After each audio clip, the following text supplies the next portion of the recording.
Neighbor tells you about the unstable man in the cul-de-sac who claims to have been abducted by aliens. And then there's the woman in town who claims to see Bigfoot all the time. Your boss, who you greatly admire, confides in you that he has started speaking with his wife daily when he gets home from work. She died 8 years ago.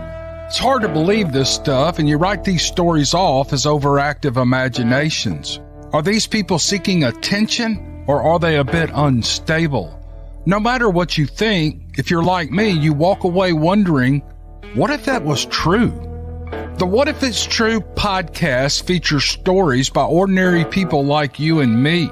Something has happened to them, something so strange they are in agony unless they tell others.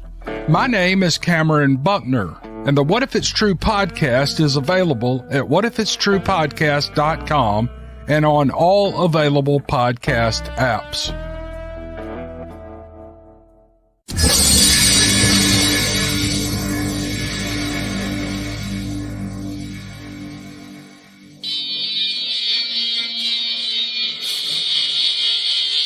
Welcome to Beast TV.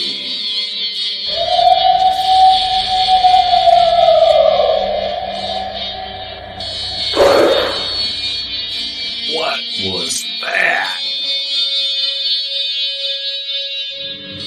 You better get a fresh dip and buckle up.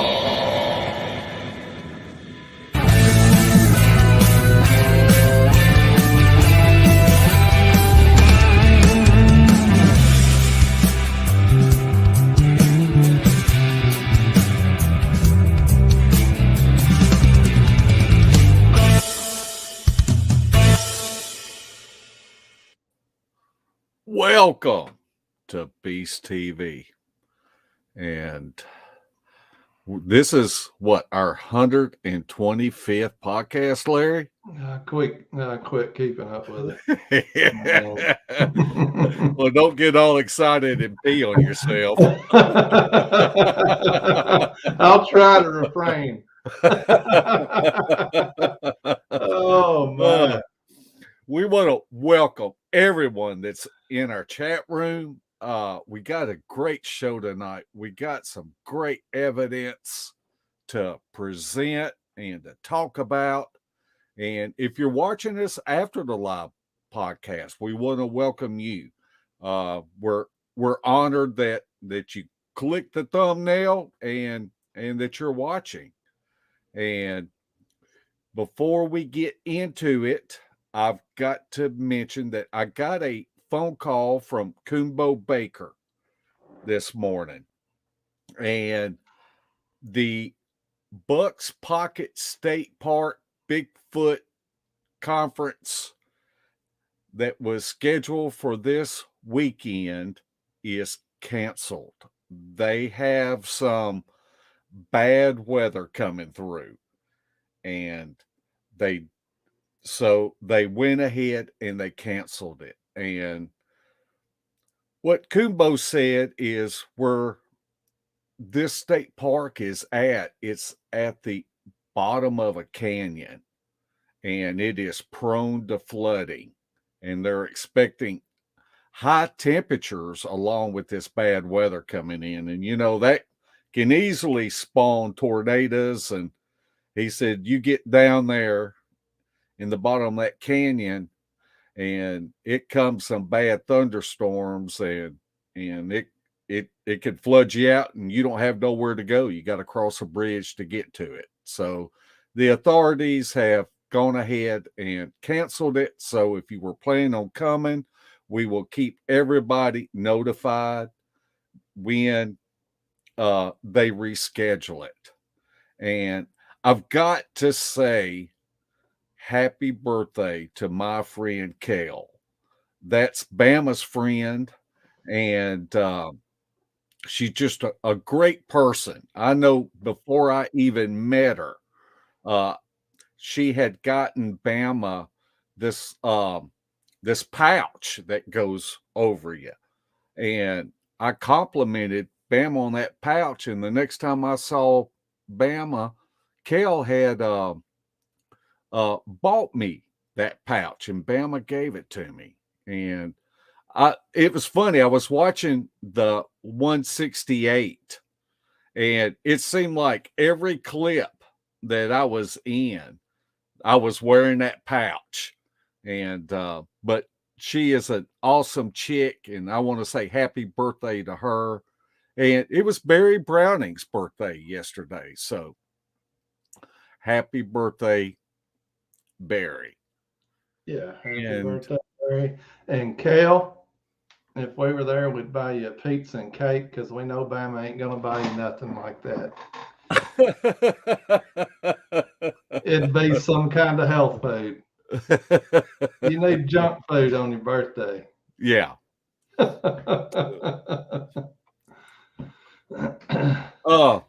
I tell you what, let's go ahead and introduce our guest, Larry. Well, tonight, I don't think nobody knows her, but we're going to introduce her anyway. You know, I've not seen over 30 comments how much they love Angie, but our guest tonight is Snow White Bigfoot, and her name is Angie Sedgemer, not Sedgemeyer. Sedgemer. Hello, Angie. Hello.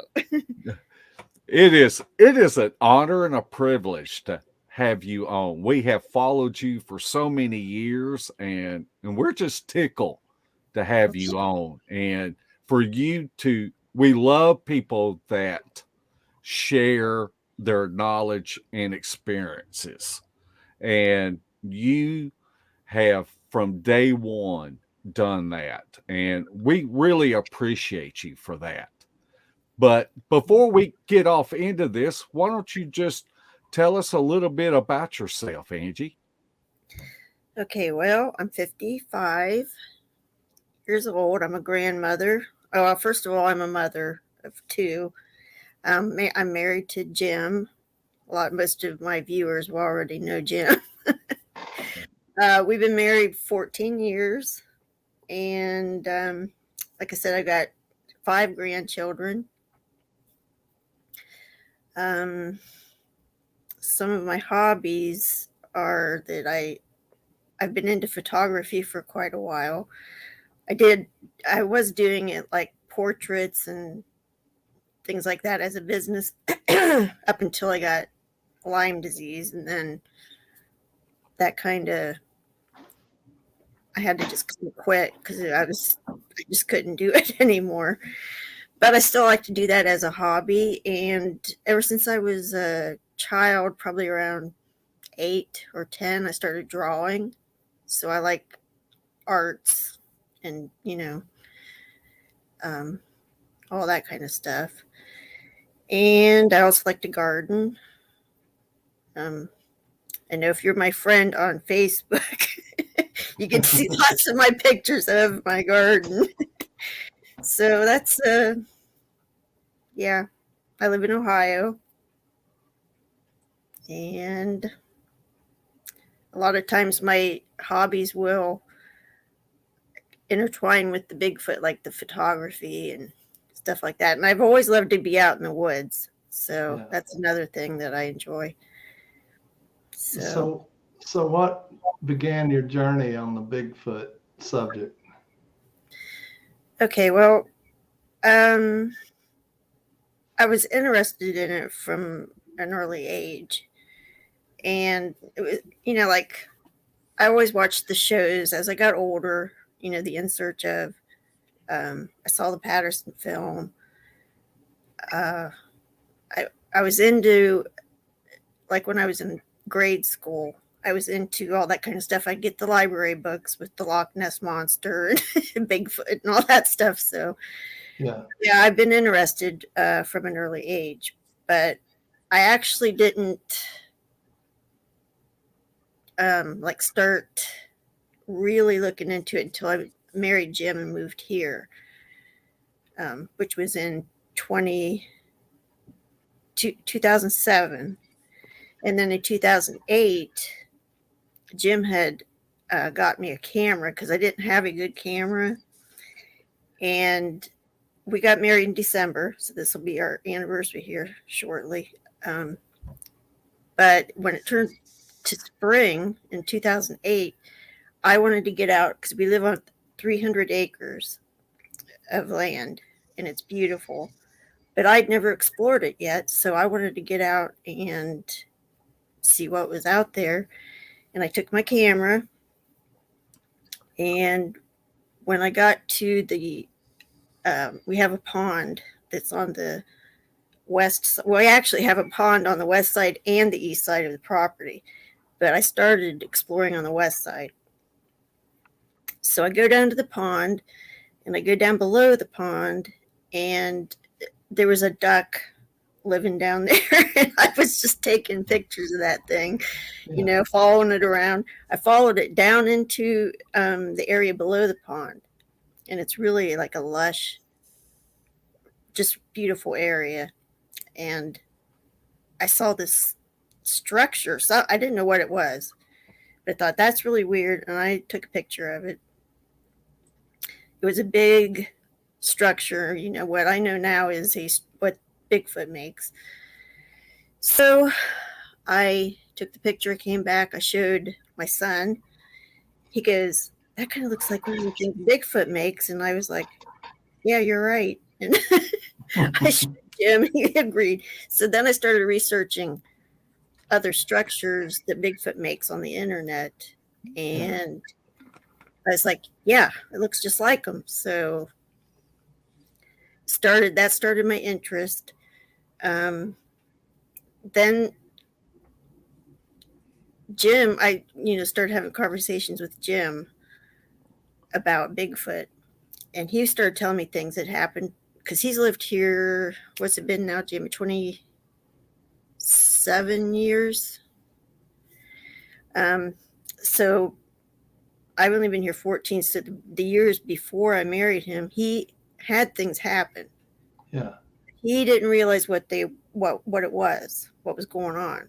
Like his boys were down in the field below the house here playing, and they came back scared to death and said they saw something big and hairy come out from behind a tree, I believe, step out from the tree, or it was crouched down and stood up, I think. And he thought they saw a bear, but he went down and check it out, and he didn't see anything. And another time, they were having like a bonfire, had family over. They were throwing the football back and forth, and there used to be a barn over here, and Jim threw it to Tony, his son, and it rolled away from him down by that barn. So he went to get it, and he came back and he said to his dad, "I'm not going to get that football because there is a big black guy with a fur coat on over there." So I'm not going to go get it. Yeah. So Jim went and got it, but he didn't see anything. So it had, it's right there where it could have gotten down into the field really quick. So there's just things like that happened through the years, and he never connected the dots until we started, talking. Right. Then Jim would go with me sometimes and explore, and I started seeing breaks and all that kind of stuff all around the property. Yeah. So it just started building from there, and I got really into it. I read all the books, Dr. Meldrum's book and Grover Clean's book, and just all those, sucking in as much information as I could. And then 2012 came along, and Tony, I just mentioned earlier, Jim's son, our oldest, he had a girlfriend, and she was traveling just on the road. It's just like right over the hill from our house right here. And she went down the road goes down a hill, and at the bottom, she said she saw eye shine off to the left. Excuse me. And she thought it was a deer at first. But then she realized it wasn't. It was too big. She said it was standing beside a fence post, and it was like twice as tall as the fence post. But she said it just stood there looking at her. And then it came out and walked across the road right in front of her, and then down into there's like a swampy area on the other side of the road. And she was so scared, she sat there crying and called Tony to come and get her. She couldn't go anywhere. And what's cool is she was a total skeptic before that night. Tony, of course, believed in Bigfoot and would talk to her about it, and she'd make fun of him. But after that, she was a believer. And that's what convinced me that 100% that we had Bigfoots here. Yeah. So at that point, I contacted the BFRO, and they called me back almost immediately. And then it wasn't too long before they came, a couple researchers, and looked around. They thought that Bigfoots probably traveled through our property. At that point, I knew they traveled through the property, but I felt that they were here more than just traveling through. So yeah.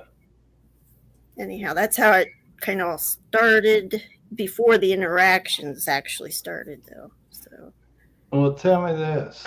Once this started and you started getting interactions, you started your YouTube channel. How did you get the name Snow White Bigfoot? Okay. Well, you had Barbara Isles on here not just a couple weeks ago. And she kind of told the story.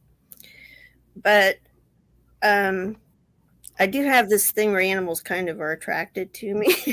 Yeah. And we had some foxes over here. The landowner would purchase some because her husband, who had died, loved foxes, and they kept them down in here. So they were kind of tame, but not really. They were like half wild, half tame. Yeah. So I did some videos where, like, the very first videos that I ever did were down there, and they would follow me around. Just like, hey, to have you along. Then in my photography, there were lots of, like, there was a newborn deer right up here in the driveway. I was taking a walk, and it just came over to me. It just walked up to me. Its eyes weren't even all the way, focusing yet. They were like still gooey and all that. Yeah. But I got pictures, and I don't know, Barbara in the Facebook group, we were talking about it, and between the foxes and the deer and all that stuff, she's like, "You're Snow White." So when I was making the channel, I just thought, well, I'll put, because it seems like the Bigfoots are attracted to me too. Yeah. So it just seemed like a good name for the channel, Snow White Bigfoot. I agree. So that's how that started. Tell us about just pick an interesting interaction that you have had with Bigfoot, and tell us about that. Oh boy.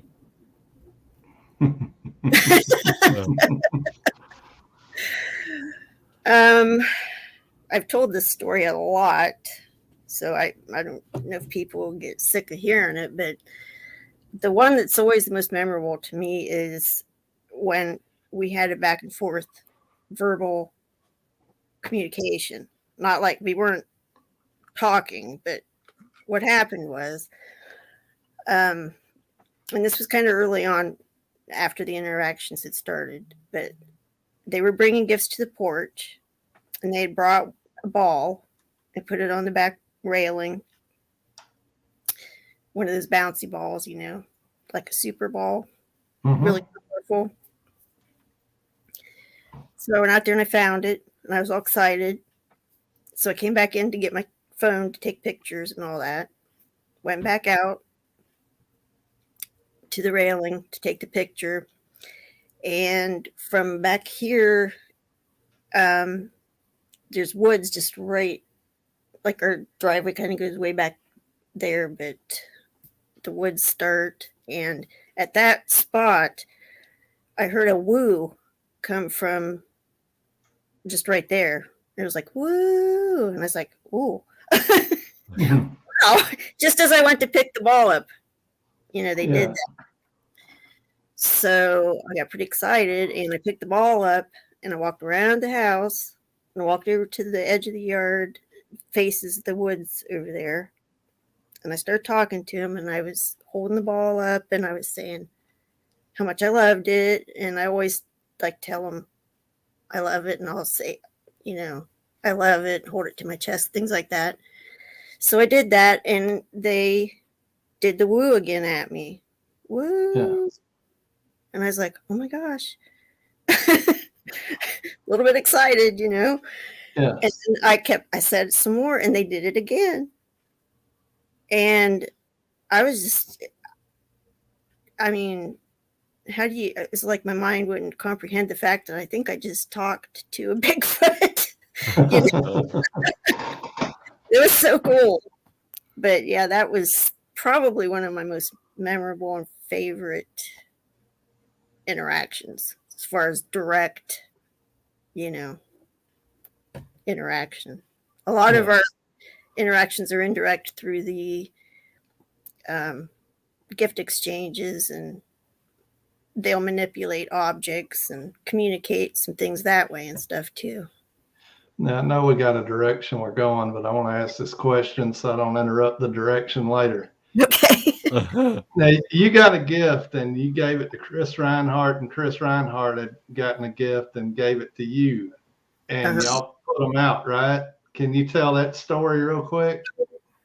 They gifted Chris a huge, awesome rock, and he split that rock and he took some pieces off of it and sent them to a few people. And he sent me a piece and I put it out and they didn't mess with it for a while, but then all of a sudden it disappeared and they took it, they brought it back because they usually return stuff that they take. They don't, sometimes they will keep things, but usually they return everything. Yeah. And then after that, they would move it around and just, do crazy things with it. Take it, put it in steps, put it over there, so.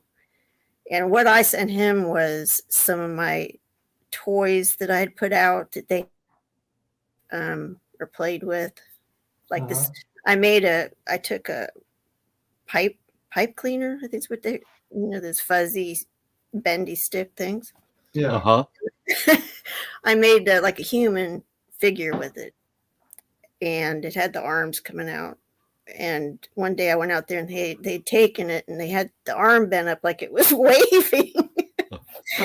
So yeah, I sent that to him just so he could have something that they messed with. And then the pegboard games had two of those out that they constantly were moving those pegs around and stuff. So I sent him a set of those. Or actually, I think both of them I sent to him. So yeah. So he's going to put, I think he's going to put those games out at one of his areas probably this coming year. So we'll see what happens with that. Yeah. That's interesting. Yeah.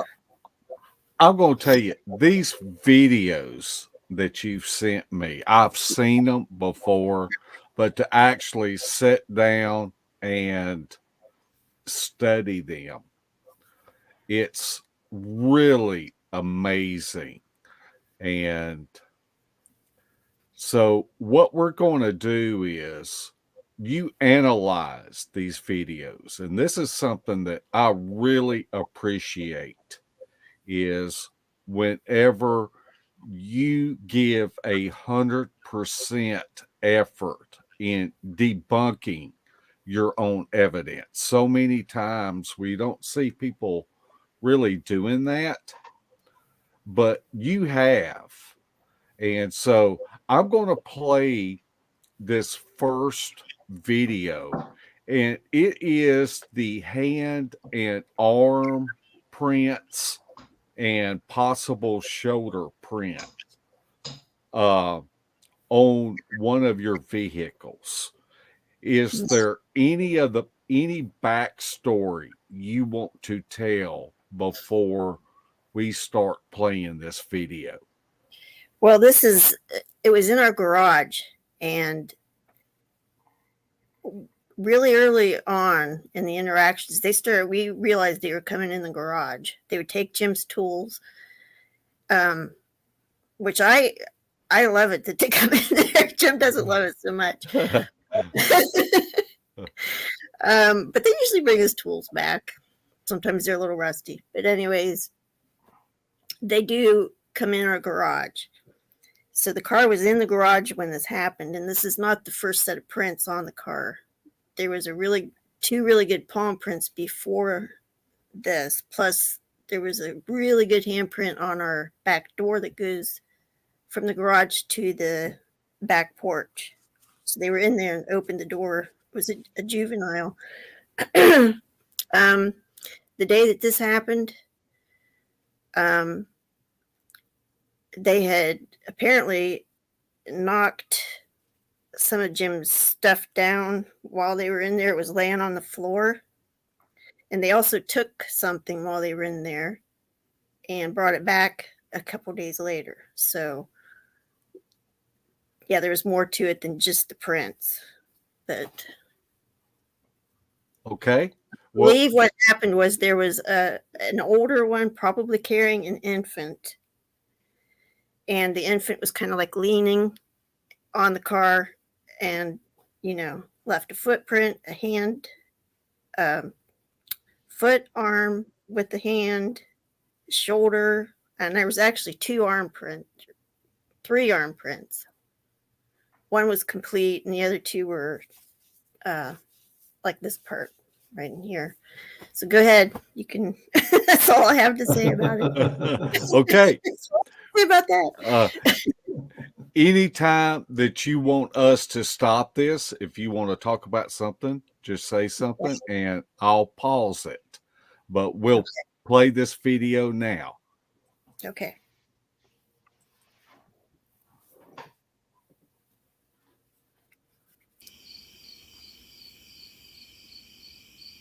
I'm actually afraid to leave this overnight because it is so hot. It's already melting.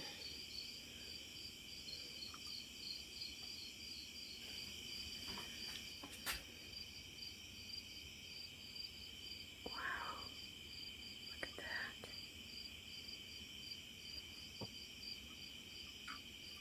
Oh my goodness. Okay, that's Jim's arm next to it to show size. Now this ape arm, which I think that's a baby gorilla. Just look at how similar these two look. And down here at the elbow and here, let's see if I can make these bigger. Make them a little bigger. The detail on the arm. See where the hair comes down? I think that's hair coming down here too. This is the same ape picture, and this is in reverse on the car window. Like, look here, right in this area. See that shadow?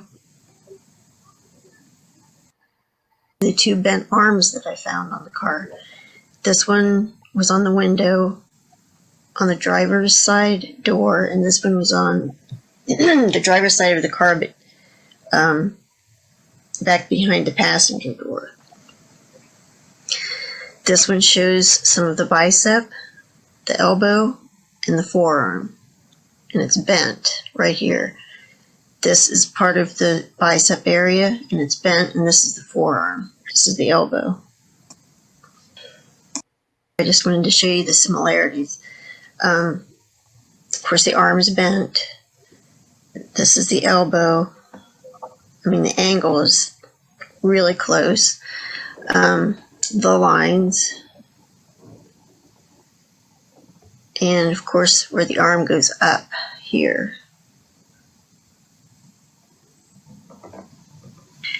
I wanted to point out how, see, their skin looks more leathery and like the lines show up more, which when I saw this, immediately that's what I thought of, an ape's arm. And look how similar that they are. Okay, in this comparison, you need to imagine the forearm being bent up more. But see how the angle of these lines of the skin are, the folds, and also see the dots, hair follicles.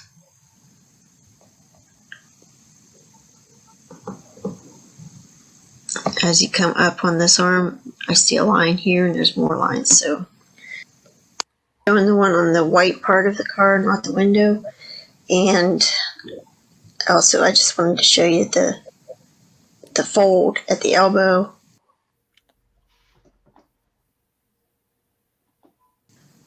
That shows the arm coming up like this. This area right here especially matches this area. I enlarge the pictures, it's easier to see that right here and here. This area.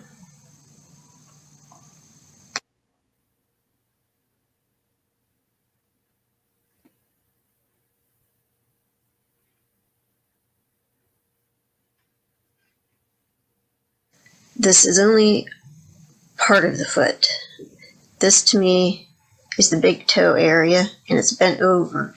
And I believe this is like the inner part of the foot, of course, which would go with the big toe. This is the heel, and this is the bottom. And to me, this area looks very different than what I was expecting. For one thing, what are these? They're almost identical. They're on each side. And the wrinkle pattern, or whatever you would call this, these lines, humans don't have those. And as far as I know, I've never seen a footprint. These circles I was talking about that I don't know what they are. I've never seen them anywhere else, like on a human foot. But it looks like there's two little dots here, two dots inside of it. They're shaped almost exactly the same and evenly like positioned on the foot. Okay, this, like I said, would be going up into the ankle area. Okay, now this is a human 3D cast from a human baby, infant. What I wanted to point out here is, you see how this toe is bent over? And the lines. See, there's 3 lines on the baby. There's 3 lines on the baby Bigfoot. And this is also kind of the same position that I think this is in, right here. But notice how much flatter the bottom of the foot is on the Bigfoot print. And this is really interesting to me. The texture right in here, especially this stuff. It's also to show the bent over toe and the lines. And the difference between the Bigfoot print, which has lines coming this way and this way, they're kind of, I don't know, they're just different. It's just a whole different shaped foot.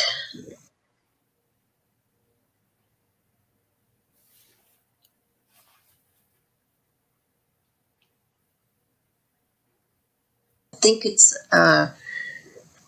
shoulder. Now notice this is the Bigfoot print, this is the ape arm. Notice the hair flow goes towards its back, which it does here too. And notice the skin pattern is similar to this. And I don't know, this just looks like a shoulder to me, like the very top of the arm. Photo showing the sparse hair flowing back and areas where the skin would peek through. There's some picture of that hair flow going towards the back, skin showing through.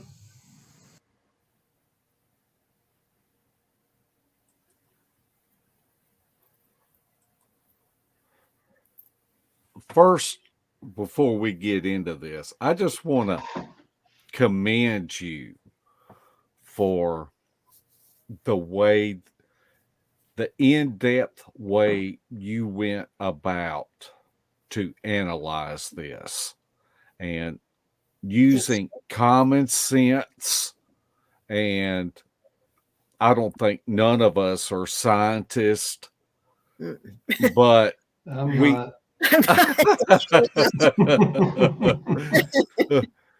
but we use our best constraints that we have, and we reach out to people, and to go into depth like that on analyzing, I think that you really set the example for all of us on what we should do whenever we believe that we have found possible Bigfoot evidence. And it's just kudos to you, Angie, for going in depth like this. Well, I thought it was, I don't know, I just thought it was important to show those comparisons because, for one thing, it shows that it was an infant and how close to an ape, that it looked. So, I mean, some people say they're they don't know what they are. We don't know what they are, but it kind of gives you a little bit of an idea of what they are.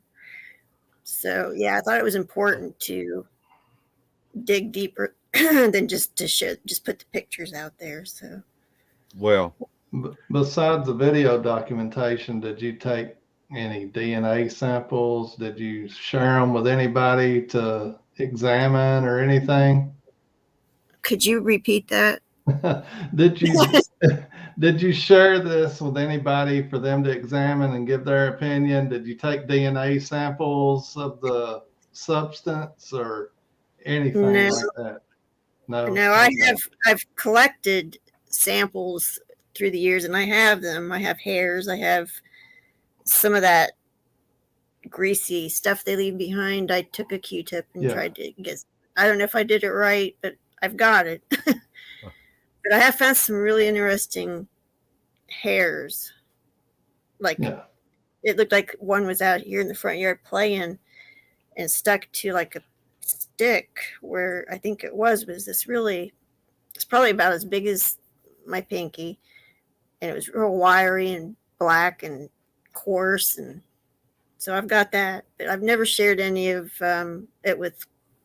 Well, actually, I did.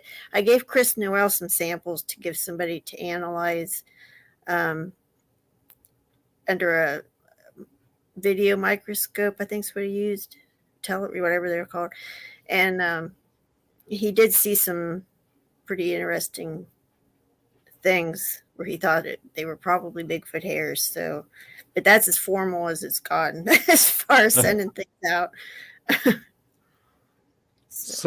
Something else that's really amazing to me, and it really shows how,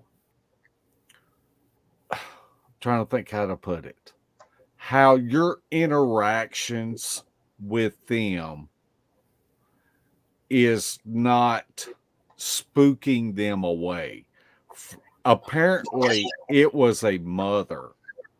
I'm just speculating. Apparently, it was a mother that felt comfortable enough to bring her infant child that close inside of a garage Mhm. and be poking around or whatever she was doing. But it really speaks a lot of the way that you have gone about researching over the years that Mhm. this creature was comfortable enough to bring her infant that close. Well, Yeah. inside the house, in the garage. Mhm. Yeah. That still blows my mind thinking about it. But it's something that takes time, and you have to just slowly, uh, you know, do these interactions through. It's like Christopher will say, they want to do the indirect interactions. That's where they feel most comfortable. But occasionally they do. It's like I think they're warming up to us more all the time because, like, just in the last year or two, they'll bring a gift and they'll hit the house or something.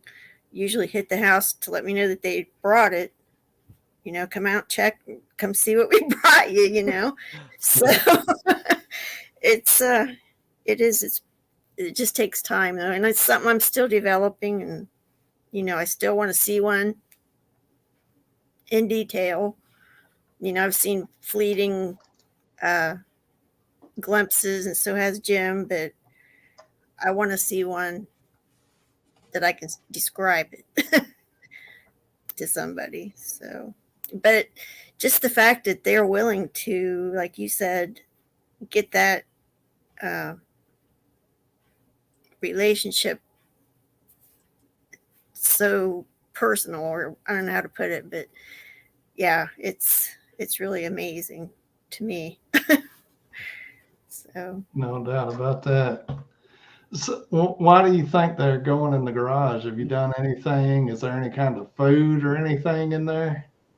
no, I mean, we do have a fridge in there now, but like I said, they might have been going in the garage for years before I ever came in here Yeah. to live. Um, I know when our boys were here, Jim's tools would get lost. Yeah. And he'd be like, "This darn boys, what they do with my tools?" But it could have been the Bigfoots then, before we realized, you know. Um, but when the interactions were going on, we realized they were actually coming in the garage, taking it and bringing it back. Then yeah, Right. it definitely was, a Bigfoot, because the tools don't just walk off by themselves and return. Yeah. So yeah, that's how it started. And they have gotten in my fridge. We had there's a couple times, but the one that was really crazy and funny was we have a brick that we propped the back door open between the uh, porch and the garage. There's a door, so we propped the door open, and one day it disappeared, and we were like, "Where did that brick go?" I looked all over the place for it, and my son was here doing something in the garage, and he opened the freezer on the fridge, and he goes, "Why is there a brick in the freezer?" Wow. I went, "You're kidding me." And I looked, and it's like, "Yep, there's that brick that's been missing." So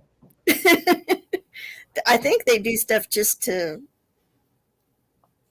I don't know, for amusement, see what you're going to do. Yeah. Well, Funny. and you were talking about the tools that would come up missing, and then they would come back later on rusted. And that really tells you that it was out in the weather. It was in the Yeah. elements for it to rust. It wasn't like that somebody misplaced it, in a different toolbox or anything like that. That all of a Yeah. sudden it's back and it's got rust on it. But Uh-huh. Bob's got a great question, and we'll go ahead and ask this. And Bob says, is she concerned it may get too close involved?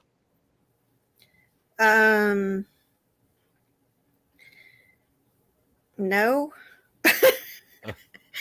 um, I get creeped out sometimes still, like when it's dark and I got to walk around the side of the garage or something. There's an area there that's just creepy to me because I think they come in there a lot. But I mean, overall, I don't really worry about it that much. Jim, he's not quite where I am yet. He's better than he used to be, but he's not quite, all with it. Have you had any aggressive encounters? Have you been bluff charged, growled at, or anything like that? I haven't. Our sons hunt. Yeah. And they would, when they were younger, would go in the woods with guns and, hunt and all that stuff. So sometimes when my son's here, like he went down in the woods a couple of years ago. He went to walk down to the pond where I found that structure. It was that area. Came back. He goes, I'm not going down there by myself anymore because I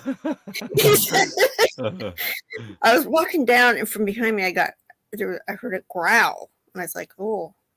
And then he said he kept walking and he got down there and turned around to come back. And then a rock came flying through the woods. It didn't hit him or nothing, but it was pretty scary too.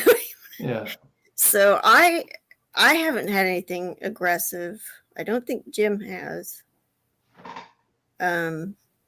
The only thing one time, just kind of early on too, I walked, well, actually my daughter had heard a big ruckus going on the night before.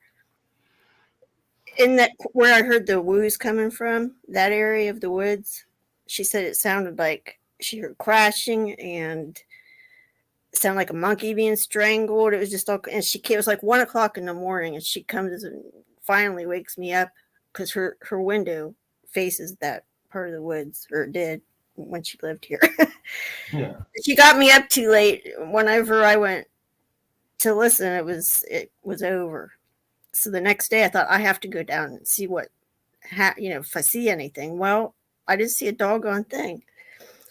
And I had my camera with me, so I went down to the pond. I thought I'm going to just take some pictures, and I was, bent down taking a picture or something. And from up on the hill where she heard all that, I heard this tree get pushed over. It was like, I mean, it was a loud, big crash. And I thought, I thought, okay, they're trying to tell me that shouldn't be down here. So I took the hint and I left. But I don't know that they were being aggressive towards me or if it was just like trying to tell me you shouldn't be down here. So, but that's like the most aggressive thing that I personally have experienced. Yeah. Okay, we've got another video clip, and you have titled it "Beginning Interactions." Would you like to give us a little bit of backstory on it before we watch it?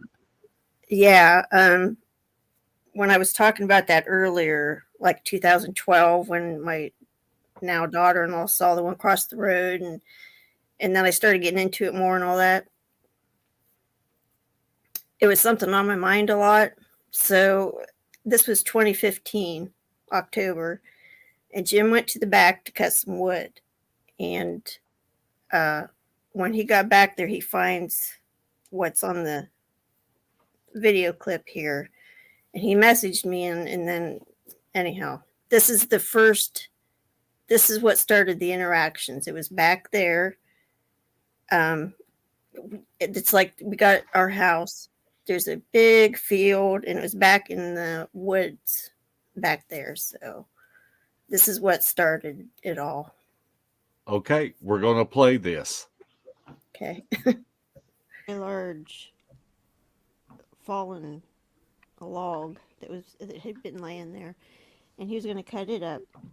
But on that log, he found a pile of berries, 2 different kinds of berries. They were neatly piled up on top of the log.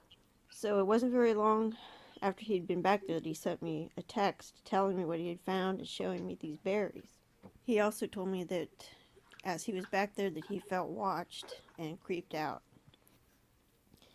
So I gathered 3 seashells that I'd found on the beach. 2 days later, on November 2nd, we went back and checked to see if anything had happened with the shells. And boy, did we get the surprise of our lives. The scallop shell that had been placed in the middle had not only been turned over, which in itself would have been mind-blowing, because for something to be turned over but stay in the same spot would take something with hands and a thumb. But not only was it turned over, but it had placed in the middle of the shell 6 small red berries. And they weren't just put in there randomly. They were put in there in a pattern. There were 2 red berries, then 1, then 2 red berries, and then 1. So what does it mean? That's a good question. That's the $1 million question. Yeah, it is cool though. And it wasn't just randomly put in there.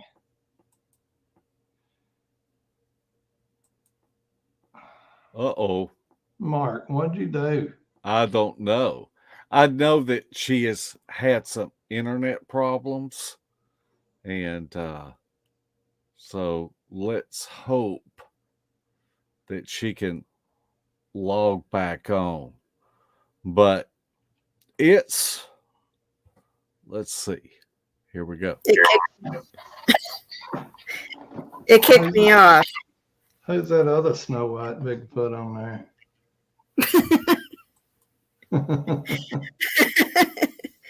Are we good now? Yeah, we're good. My internet stinks. I'm sorry. It's probably my internet.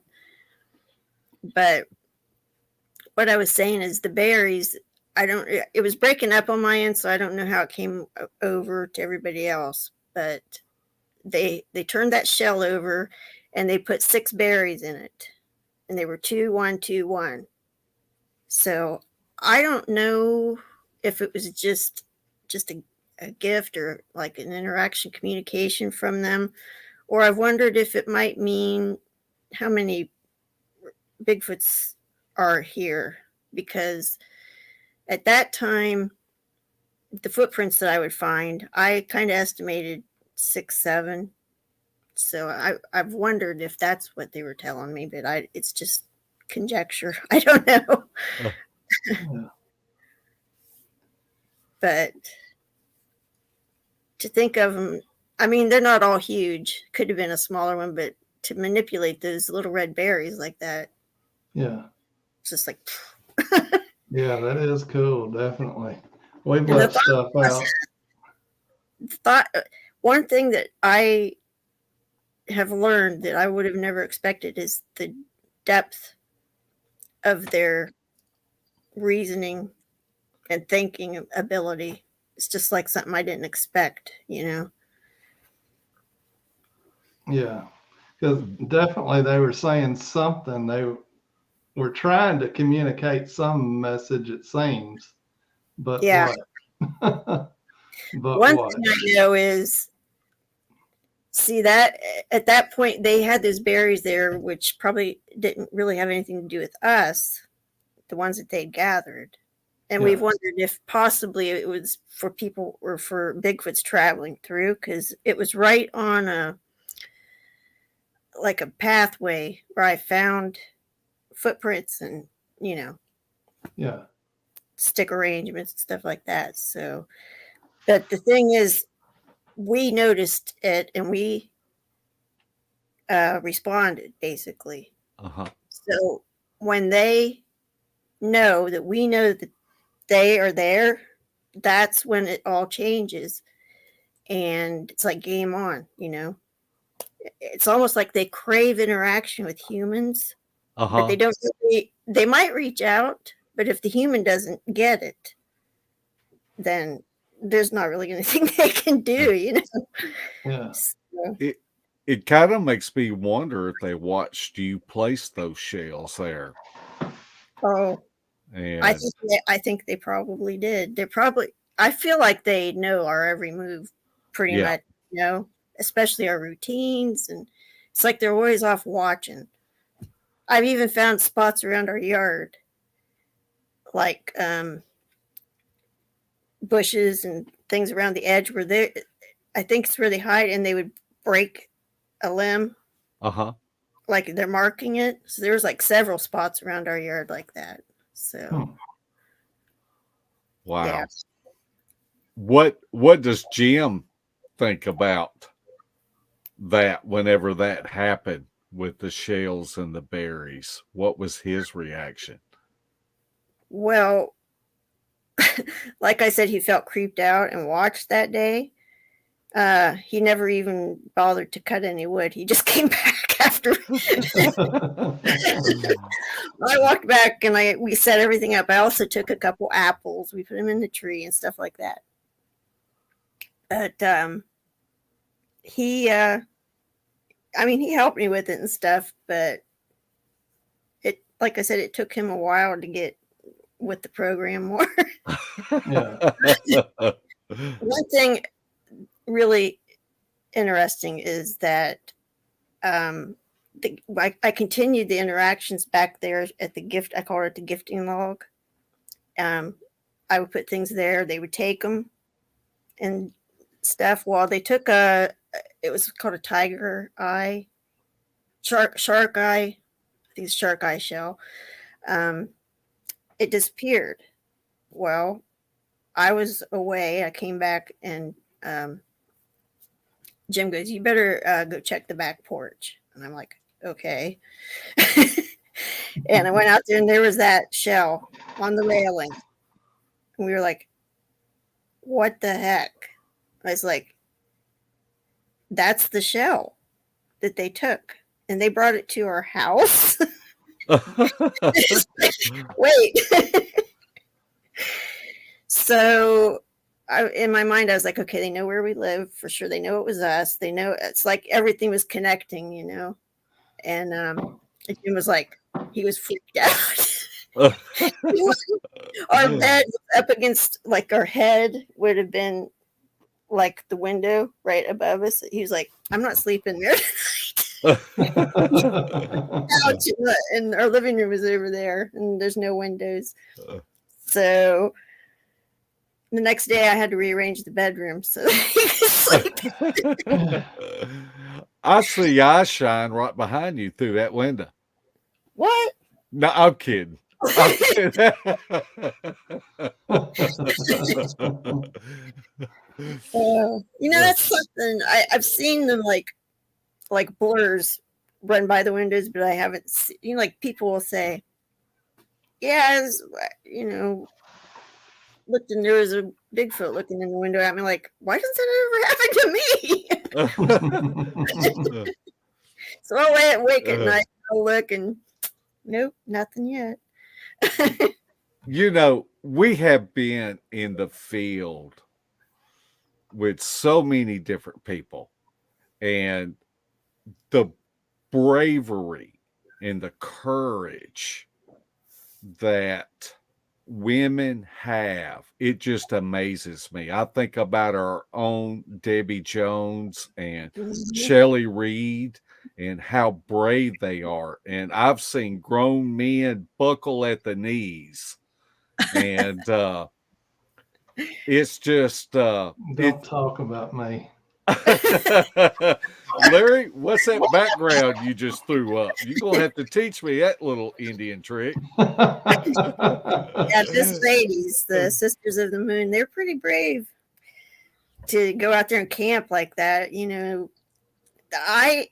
I'm here in my house, you know. I have set a tent up in the yard and some stuff like that, but that's pretty brave to go out where you don't really know them, the Bigfoots.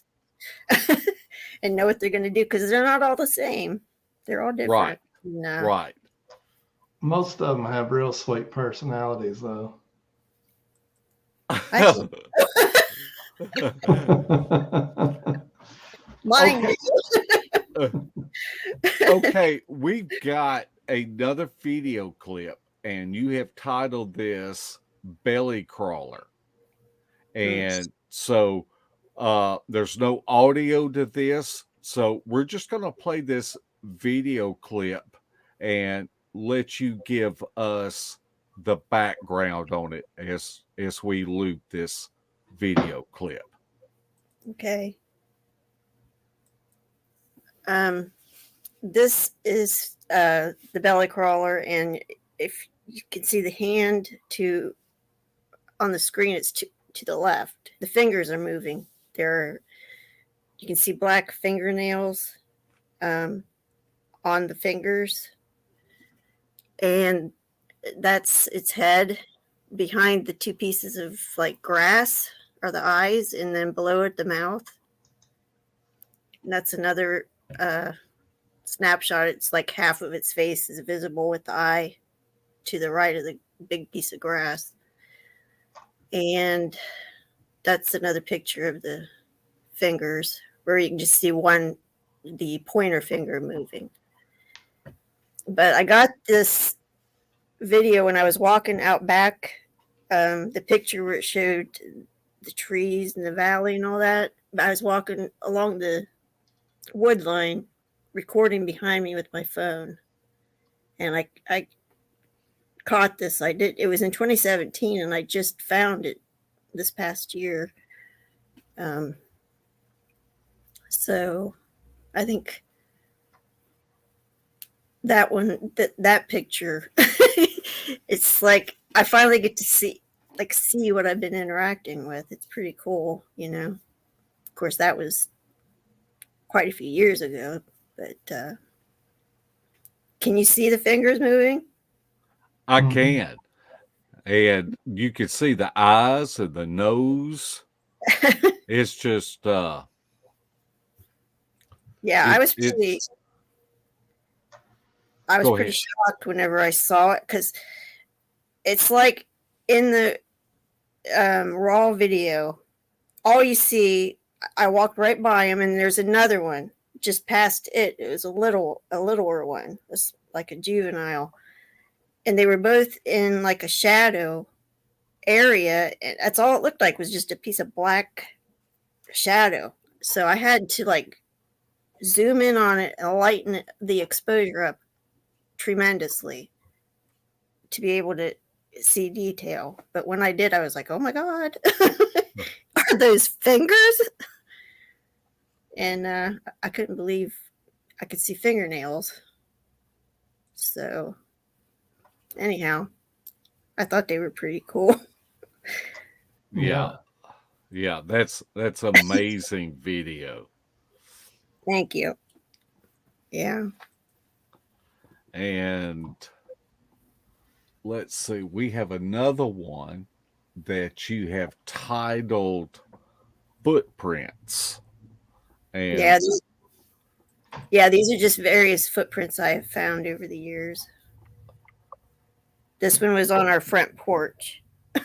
This one was beside the porch in the back, where they come and interact all the time. This was a 17-inch one by the garage. This one was in our garden, was 14 inches. This was a 12-inch one in the front yard. This was a 9-inch one in the side yard. That one's a little harder to see, but it was in the back, both of these. I believe that one was an 18-inch one. Now this, I'd thrown bananas over to what I called the pile at the time. And there were 5 bananas. And the next day I go out to look around, and 1 banana was gone, just one. And then when I looked around more, I could see where there was I think 8-inch impression where Bigfoot stepped and most likely bent down, took the banana. So I'll show that. They will show here in a minute the footprint. I think it froze up. There you go. Yeah, you can see the toe up at the top, like right there. That was the big toe.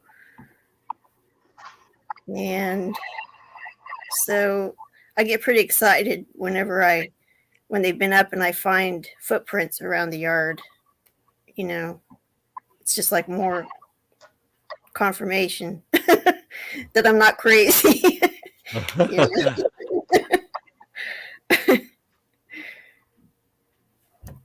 That was the very first print I found down at the lake. It's a big story behind that. And this one was a juvie in our woods. That was one of the first ones. That one was a huge one down on our property. This one's going to show a trackway that's in line straight. This was one of the tracks in it.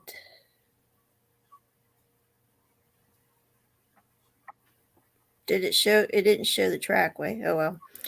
This was one in the lake bed that I found. You can see the toe I'm pointing at there.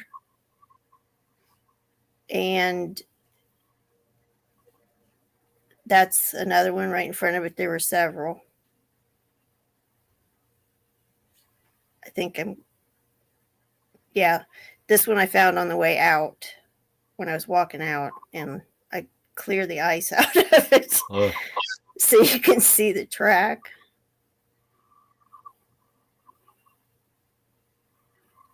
It was a big one. You see the toes there? Yeah. Yeah, it was. That's amazing. That's probably at least 17 inches, I would say. But I think they go down into that lake bed, and there's where they mussels or whatever. I think they go in there and get those, and they dig the roots of the lily pads to eat. So this was another one that I found there. It's filled with snow, but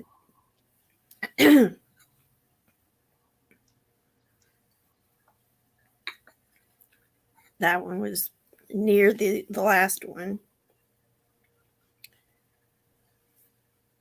And then these two, can you pause it here? Okay. Let me go back a little bit.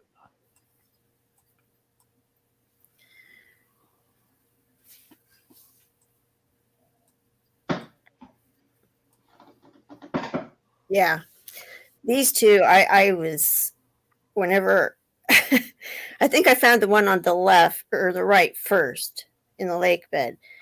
At the same lake, we were in the woods exploring and found a really cool area that's just chock full of sign, all over the place. And in the creek bed, I found the print on the left.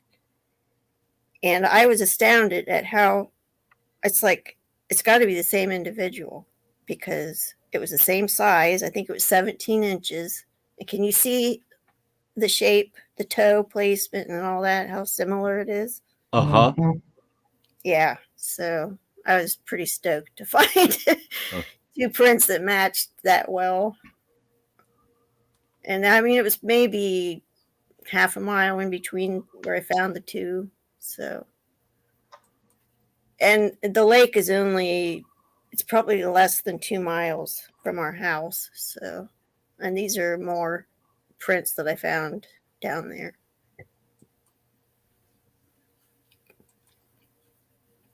Some of those sunk in 5-6 inches. That was a big one there. Yeah, that's a huge one. That's one of the deeper ones. Yeah.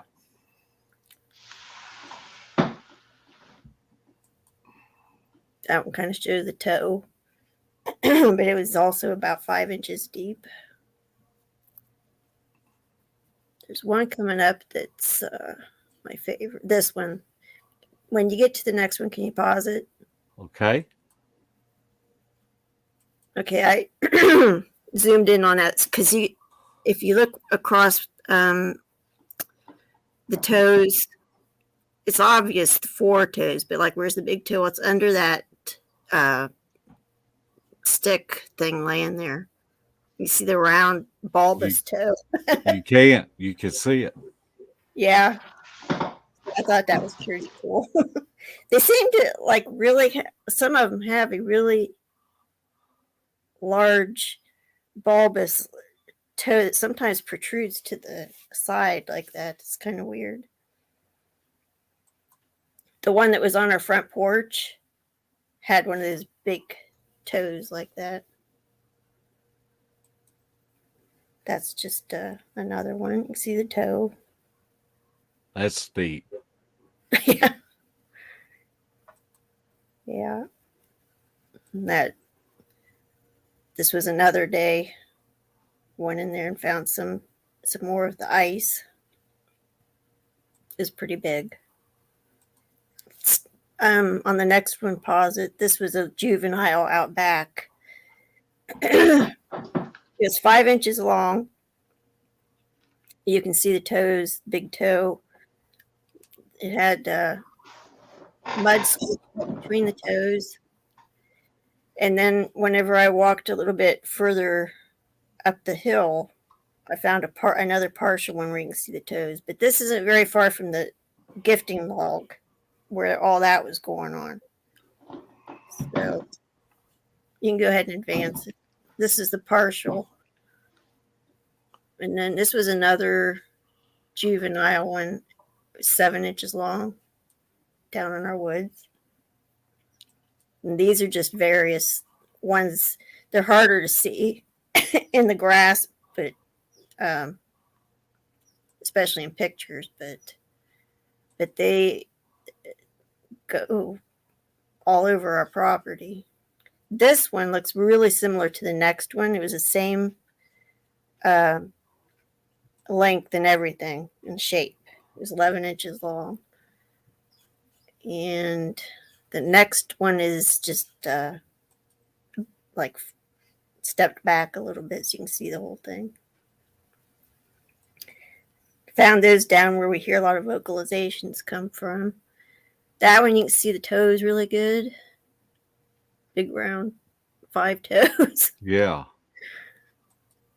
And this is like, we'll see this a lot. This like something big walked off from our yard into the grass or the bushes, off to the side of the yard. So that's what that was. Yeah, that's the one on the front porch. Now, the one on the left is the Bigfoot. Jim put his on the right to compare it. Uh-huh. But the one on the left is the Bigfoot, and you can see it's got a big old toe, and it's wide at the front. Those are amazing prints that you have documented over the years. Yeah, I love finding them. I have found more than that, but that's just a few of them. But the better ones anyway. And I believe we have one more video, and you have this entitled Handprints. Oh, yeah. This was the big guy that visited. Okay, it was standing right there beside our porch, which is beside the garage, and apparently put its hand on the trash can. And that was probably at least 11 inches long. And then earlier in the summer, a juvenile had picked up my flower pot. So that's what that small is cute beside the huge one. And actually there was a print on the other side of the flower pot too, but this one was better. But so it kind of blew my mind that there was a massive Bigfoot standing right there by our porch. I don't know what he was doing, but He was a big guy. Yeah. And you can see I don't know if it's very apparent in these pictures, but you can even see dermal ridges at some of the points. I think its thumb was probably going towards the front of the trash can. And the section underneath it, I think, is part of the palm. So you can see how wide it was, though.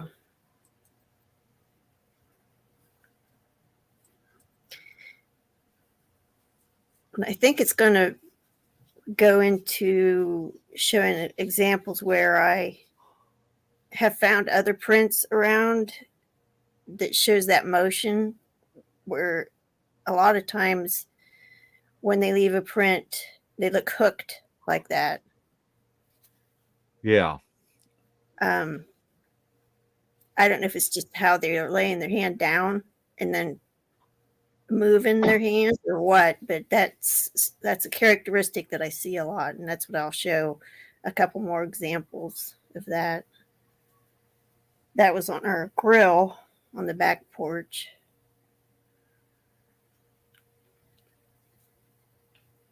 You can see him hooking over. And then this was on our front porch on the table.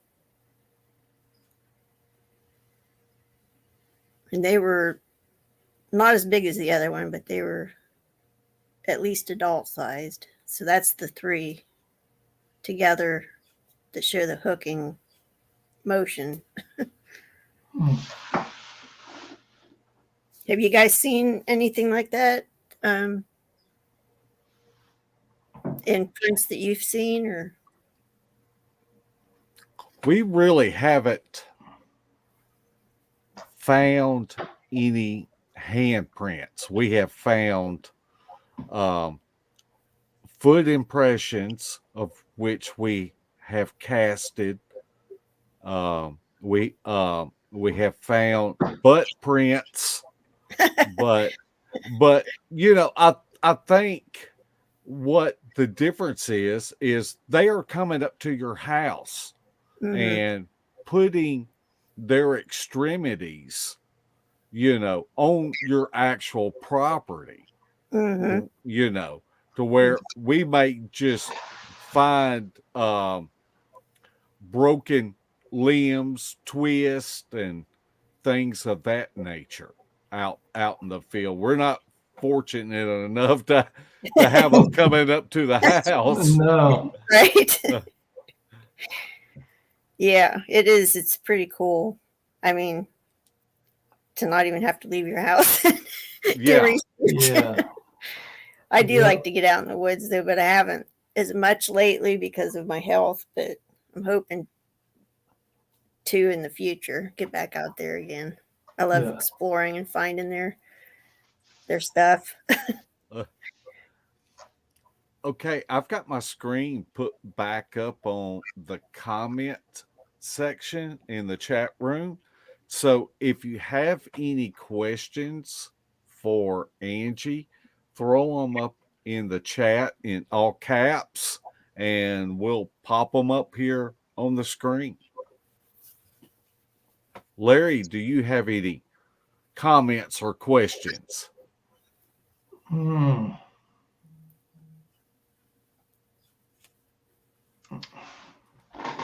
Well, yeah. But yeah. I don't. It's just I amazing. do have a question, and I thought about it earlier, and then you caught me off guard. But what are your plans in the future? Are you just going to let the interactions happen randomly, or are you going to try something to amp them up? Or I want them to continue as they have, for sure. You know, I don't want to do anything to disrupt it. Right. I'm hoping that, because like I said, they seem to be getting more comfortable. I don't know. I got a new thermal imager just a couple months ago. It's a pulsar, and I haven't got any Bigfoot on it yet, but I'm really hoping that will get some good results. And I don't know. I don't have any big plans or anything like that as far as what to do, but Well, I I'm see. hoping that infant that the prints roll over the car, Uh-huh. hoping that it being so young and coming up, and the mom or the sibling or whoever brought it, that it will just, as it grows, it would be like part of its life, and it'll be more open to the interactions. So Right. I'm hoping that will develop something, Yeah. something more, exciting. Richie, I'm going to post his question up here in a minute. But one thing that I have always thought about with you and your interactions is that you're not putting a lot of electronics around the house that could spook them. And I think this is where he's going with this. He says, okay, why there are no pictures of them on her place? I get that question all the time. Why don't you just put a camera out on the porch? Why don't you put a camera here or there? I have tried it so many times. I put one in the garage looking out the window to the back porch. I thought, this is it. I'm going to, they're going to walk up. I'm going to see them. It's going to be great. No, they never walked in front of the camera. I did get really cool audio where you could hear them banging and stuff, but they never walked in front of the camera. And I tried it again on the front for the front porch because they were coming up there a lot. I tried hiding one in a cabinet that I moved in front of the window and a little peek hole, and it was something I could watch on my phone. The interactions stopped. Yeah. They did not want anything to do with it. So when I've learned my lesson, basically. Right.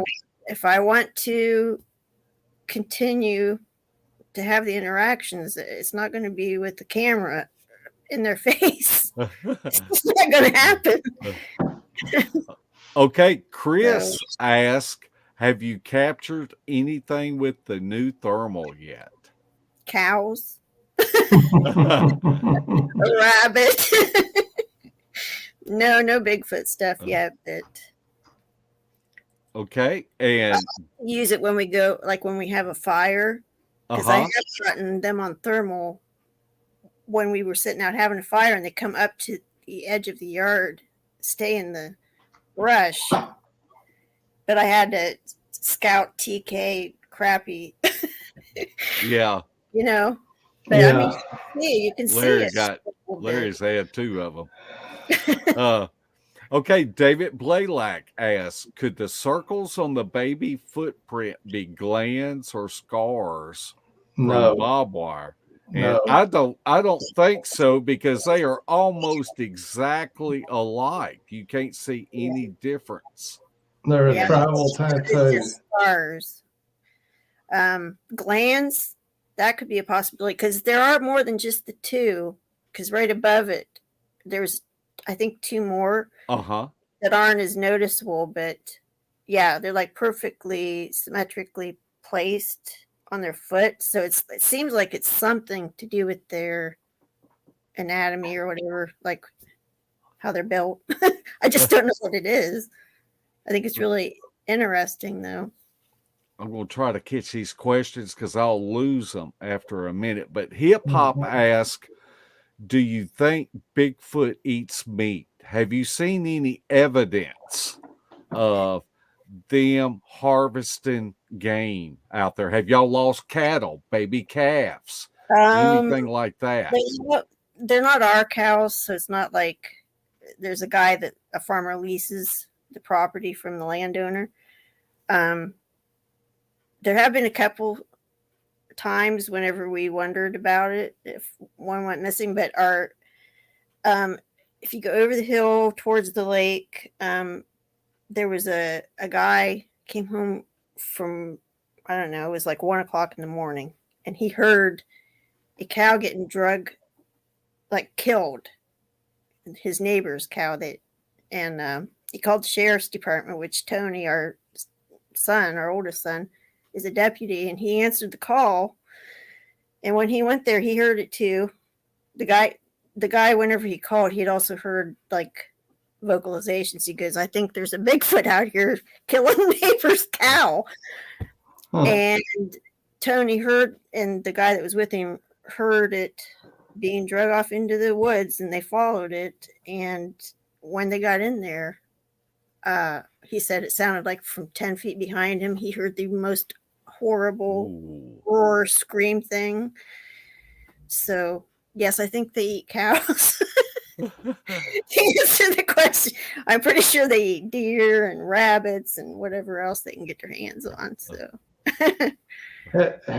I know one of the Sisters of the Moon, Barbara, she gets gifted like a headless rabbit or something occasionally. Have you been gifted anything like that? Yes, mice. I can't even count how many mice that they have brought. Yeah. And there have been times Jim, like the cats, will catch a mice or a mouse, and Jim will take it out and throw it over the fence or in the woods, over in the brush. And they'll bring it back and put it on the porch. So I don't know what that's all about.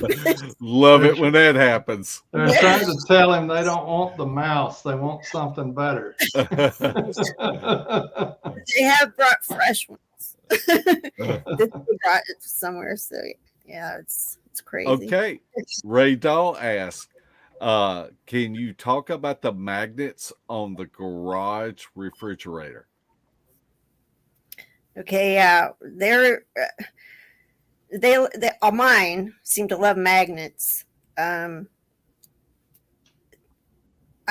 think how it all started was I put a magnetic bowl.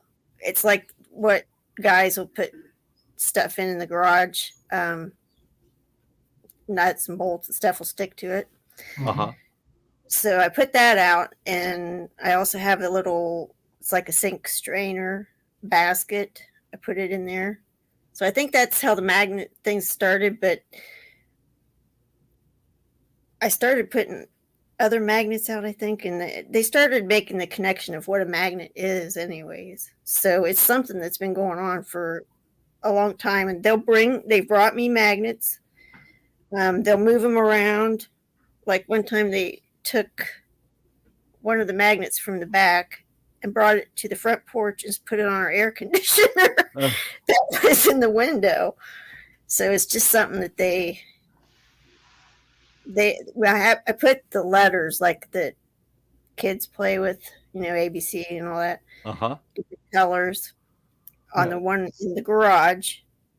And they've taken 3 of those, and they were all blue. Huh. And they brought them back too. One time they brought it back, put it on Jim's truck, which is blue. And I can't remember where they brought the other ones to, but they seem to like blue and magnets.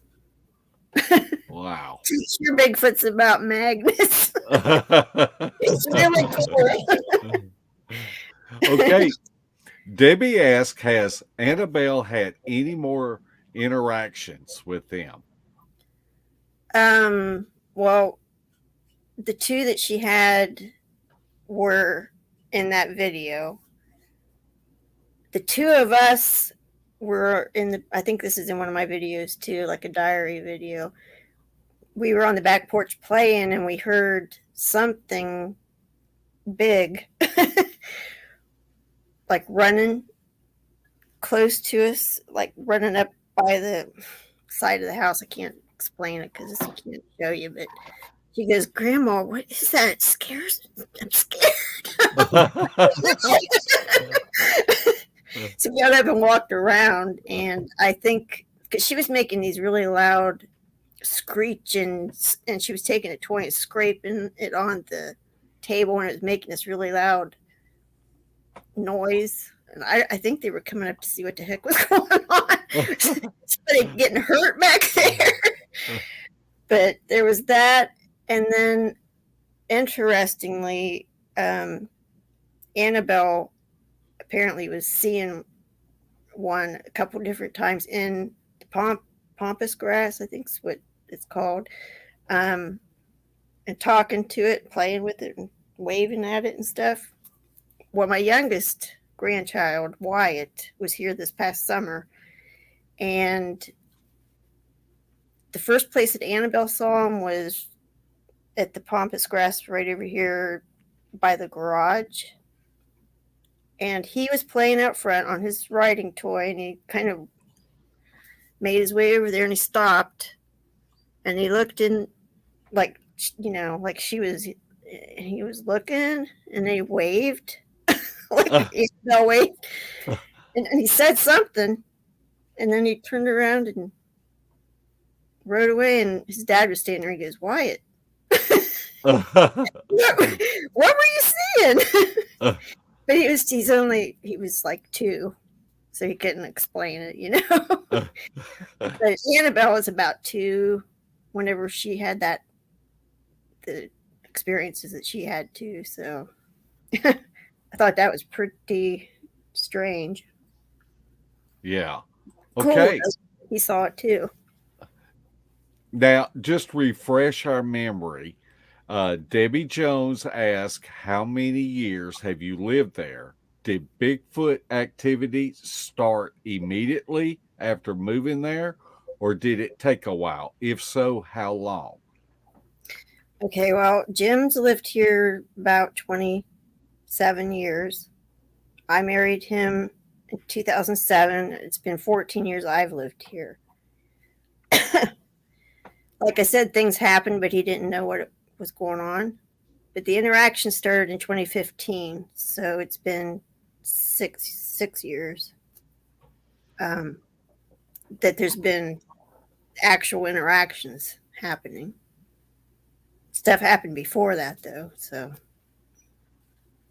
okay, Flat Rock asked a great question here. Is there any certain month where they are more active? I would say spring and fall, they're more active. It seems like whenever it gets really, really hot, they don't like it, and they'll kind of lay low somewhere. And if it gets really super cold or snows, they won't come up. I think I've only found tracks in snow twice. One was in our yard. I think it was a juvenile because they were just little. The other time was down in the field. I heard they do the owl mimic thing here all the time. Uh-huh. And I heard one do that kind of at me. They'll like do it at us. If you know what I mean? Yeah. So the next day I went down there and looked to see if I could see anything because there was snow, and there was a trackway. It had been kind of filled in a little bit, but you could see they were really big and they were in a line. So it was right where I heard that owl mimic come from. So I believe they don't migrate. I think they stay somewhere close by and hunker down during the bad weather. But yeah, I think they prefer it not to be too hot or too cold. So That's how I am. Yeah, me too. Okay, Juanita the cat lady. I'm just kidding, Juanita. Angie, have they harmed any pets that you have had there? Have you had any pets come up missing? Yes. Actually, Jim, before I married Jim, he said that he had like a lot of cats here on point, and they all disappeared. But we also have coyotes, and so you can't say for certain what got them. But there was a time when Amy, my inside cat, we let her go outside, and we were in the backyard. It was summertime. We found some stuff that had been picked from the garden and laying in the grass in the backyard. And we were looking at that. I was like, what the heck's going on here? Amy took off around the side of the house to the front, and until we realized what was going on and went around there, she was gone. Couldn't find her anywhere. So I got panicky, and I thought they must have taken her. So I walked over to the edge of the yard and I said, that's my Amy. I love her. She's mine. Give her back. Uh-huh. And it was maybe a few minutes later, I started to walk back towards the yard this way. And there she came out from the brush. Wow. So I think they had her. I don't think they meant to harm her or anything. Probably just to pet her. Nice. Did you ever watch the show Alf? Alf. Yeah. Alf ate cats.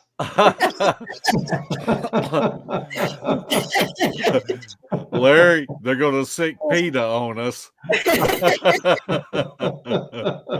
I'm just saying what Alf did. It wouldn't surprise me if they do eat cats. I mean, we had one cat here that was an outside cat. We didn't have him a long time, but he would. I went to walk back to the gifting log with Annabelle's mom. She was pregnant with Annabelle. And we went to walk back there to take some that she found. She wanted to put it on the log. Well, Buddy, the cat, followed us, which is weird because it was really far. He followed us over the hill and he started meowing. He's like, it's like he was trying to tell us something, like, don't go down there. And we continued, and he continued to follow us, and I was videoing behind me, so I have it on video. He would stop, look over in the woods, and then he would come back, follow us, stop, look over in the woods. Like he was seeing something for sure. Yeah. And I did go over that video, and I did see something that I think was a Bigfoot, like a juvenile, but it wasn't good enough that I could put it out. But he disappeared, so I don't know if they got sick of him, ratting him out or what. Yeah, he was a good cat, though. Okay, our friend Sharon Guy asked, Angie, does your granddaughter know they're a Sasquatch yet, or does she still think that they're monkeys? Yeah, we haven't really discussed that yet. I don't think she's quite old enough to grasp it all. She's 5. Now, my oldest grandson, he's 8. Or 7. He's 7. He asked me something about it, and I just told him, yeah, they're real, and so I've started that conversation with him.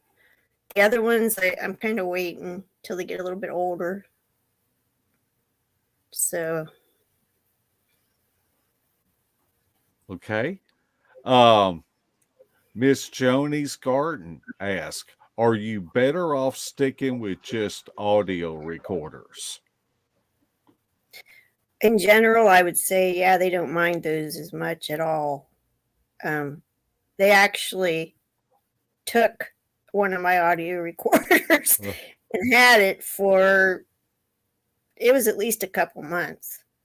and then they brought it back in pieces. And they had taken it apart. The first thing that came back was the cover for the batteries. Mm-hmm. And then they brought back the batteries. Huh. Then they brought back the SD card out of it. Whoa. It was broken in two. They put it in the that magnetic bowl I was telling you about. Uh-huh.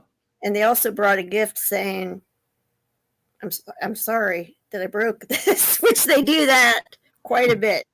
They'll break something, and then they'll bring me a gift saying, I'm sorry with it. I know that's hard to get your mind around, but Yeah. it happens. And then finally, weeks later, they brought the whole thing back. And where the SD card goes in the slot, there was pieces of like wood chips in it that I dug out. They must have stuck a stick in there or something. And amazingly, it still worked for quite a while after I put it all back together. It was all scratched up. It went through it, but it still worked. We are almost out of time, and we still got questions coming in. We'll try to go through them really quick. And Steve Wolf, I saw earlier tonight where he had bought one of Shelly and Debbie's new shirts. And so we want to thank you for that, Steve. And he asked, can you describe any structures and how close are they to your house? The structures, I assume. Is that what he means? Yes. Yeah, or glyphs. I think he said something about glyphs earlier too. I have found glyphs as far away as the lakes around us, and I have found them on my front porch. Just this past year, they were making glyphs. I don't know what else to call them. Amazing little arrangements with straw from a broom. Mm-hmm. Jim had been cleaning his boots off. It was when it was snowing, and there were pieces of the broom on the porch, and they took them and made these arrangements. So, yeah, I found them that clear, and I find them in our yard all the time. So, and the structures, there's just so many. That big one is just, it's probably half a mile down in the woods. The first one that I found. So, okay. China Ryder asks, could you ask her to describe the circumstances surrounding the capture that appeared on Chris Noel's? Oh, that was the belly crawler. Yeah. Yeah. Yeah, I was just back taking a walk around the field. Like I said, recording. I just take my phone. Like if this is my phone, I would hold it down at my side and record behind me. Because I think they were used to seeing me with cameras and my phone all the time. And I don't think it really, they don't care or whatever. So I have caught them several times doing that. And that was what was going on whenever I got that video. It was belly crawler. And then there's another part to it where it's called Little Guy. You can see its face and everything. Okay. Our dogger asked, what marbles, colors, etc. do they seem attracted to and or repulsed by? Great question, Jackie. They seem to be attracted to the blue. I've had several times that they have brought marbles and things and put them with the ones I have out there. Like they'll bring a blue one and put it with the blue marbles that are out there. So they color match like that all the time. repulsed by, I can think of two things. I brought a crab shell back from the beach. It's one of them ones that's about this big. Mhm. And it had this like creepy face on it, and it had the googly eyes. Yeah. And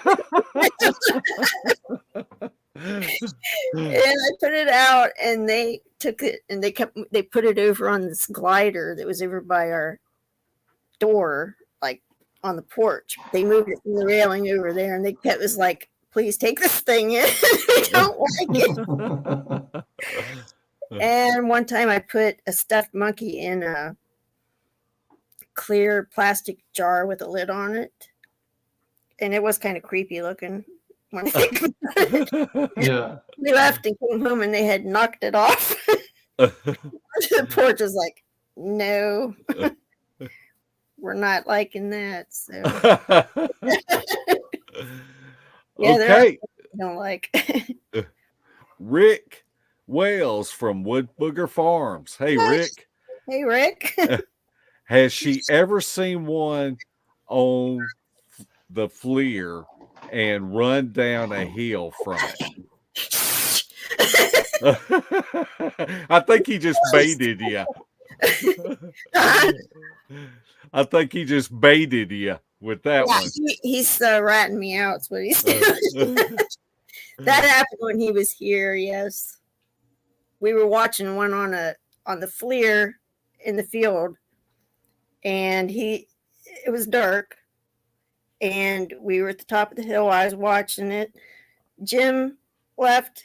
Rick left. Went down. Went down to get a light or something. I was up there by myself, and I was watching it. I thought I was recording, but apparently the button got pushed to turn it off or something. But while they were gone, here it comes, getting closer, coming at me, and it was going. I could see it was like going like this. It's like the grass was real tall, and it was coming at me, and I was like, I had to make a decision. Was I going to stay there by myself, or was I going to, leave? I chose to leave. So I chickened out. I can't live that one down. That blasted Rick Wells. It's his fault. Okay. We got time for one last question, and it's from Danny Church. And he asked, how many do you think that you have on your property? Well, like I said, at first I thought 6 or 7. And then as time has gone by, I was thinking around maybe 10. And now I don't really know. I mean, I know there's that new infant. I just found, I don't know. I don't really know anymore, but I would say somewhere in that vicinity, 6 to 10-ish. So there's just different prints that you find, all those different sizes, and then they grow, Right. Wow. It's been simply amazing to have you on tonight and to hear the interaction stories, to be able to see your evidence and how well that you scrutinize your own evidence before you put it out there. And that's just something that Larry and I really appreciate and wish that more people conducted themselves as you do in this community. We know that this community cannot be a nice place sometimes, and you put yourself out there. But Larry, do you have any final questions? No, I just got a comment. Okay.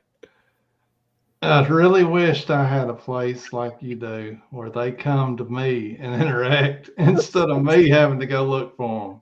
Right. It's That's pretty got to be wonderful.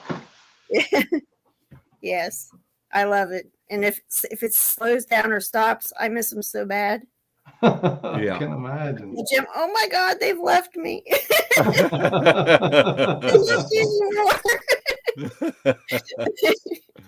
It's kind of a running joke we have. Yeah.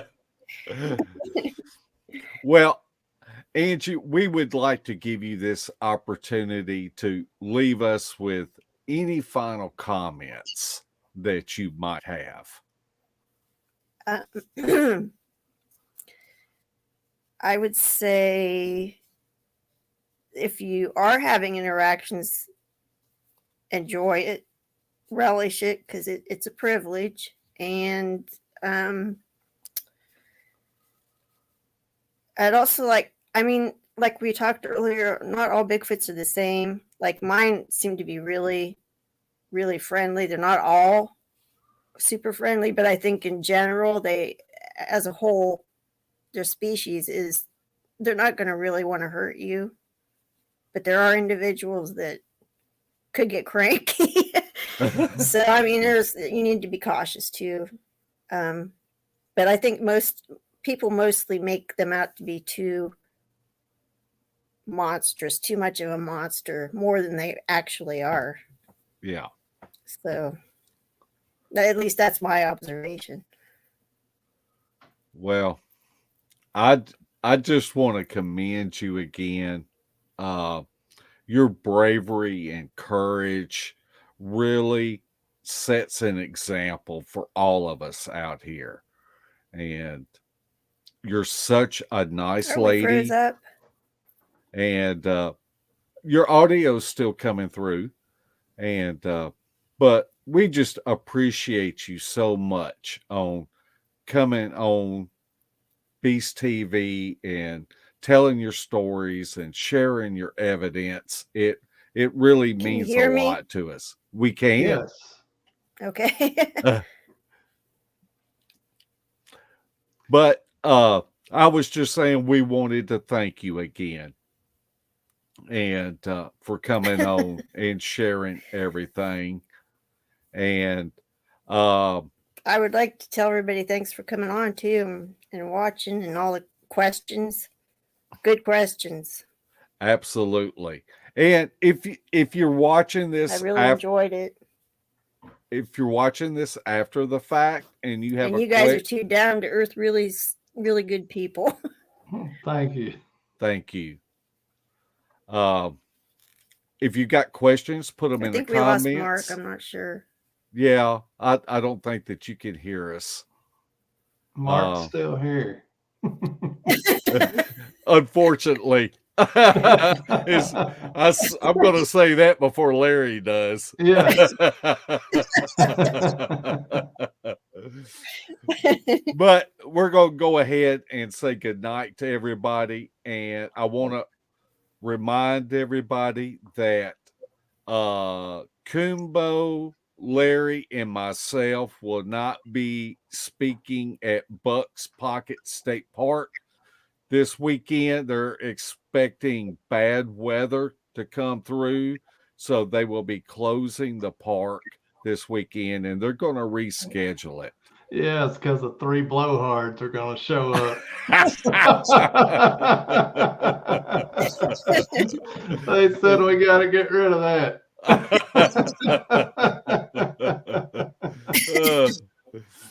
Okay, we will see everybody next week. Same bat time, same bat channel.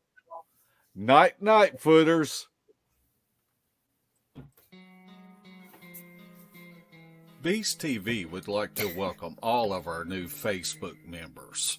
Be sure to check out our pictures and videos of possible evidence. And if you haven't checked out the Files tab, there is a wealth of information that you may find beneficial. Really? If you would like to support Beast TV, check out our gear. We have coffee mugs, face masks, gaiters, shirts, and tank tops. The link is pinned at the top of the comment section.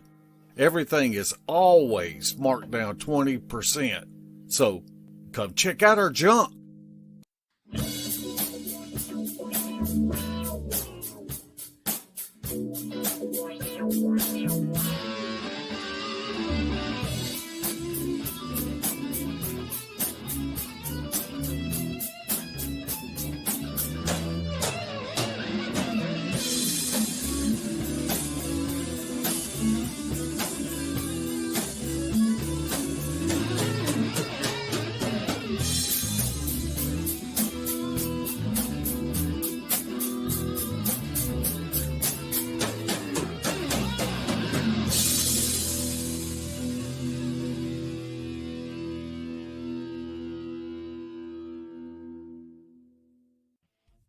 This has been a Sawdust production.